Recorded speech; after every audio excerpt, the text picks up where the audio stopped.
Video semalam viral berkaitan Terengganu tunai janji. Selepas umum 40,977 lot tanah untuk rakyat, hari ini Terengganu bergegar lagi. Minyak digali di bumi sendiri. Dulu sekadar penonton sunyi, kini Terengganu bangkit berdiri, ekonomi digerak di kaki sendiri. Nice. Terengganu buat sejarah. Kita tak nak duduk tunggu royalti lagi. Dalam ucapan pergulungan di sidang DUN, Menteri Besar Terengganu mengumumkan satu langkah berani yang di luar biasa yang bakal mengubah masa depan ekonomi negeri. Buat pertama kali sejak merdeka, Terengganu tidak lagi hanya jadi penonton dalam industri minyak dan gas. Kini kita melangkah sebagai pemain utama, mendirikan identiti sendiri, Terengganu Petroleum. Melalui JSC Negeri, kumpulan Terengganu In, negeri ini sedang mara ke hadapan dalam segmen penerokaan pengeluaran upstream E&P, bukan lagi hanya memungut royalti yang boleh disekak, ditangguh, dimanipulasi bila-bila masa.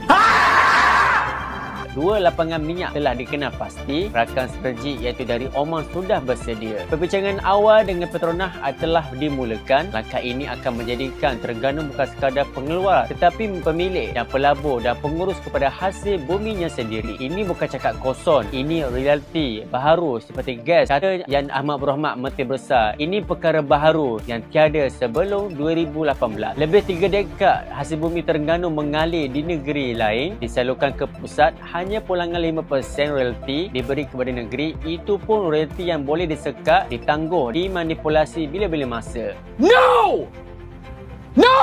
Walaupun minyak ini keluar dari perut bumi kita sendiri, tetapi negeri pengeluar tidak dapat menghasilnya yang dijanjikan. Janji tengah janji, lohong royalti terus melebar, tapi kini Terengganu tidak tunggu lagi, kita bangkit di kaki sendiri. Oh my God!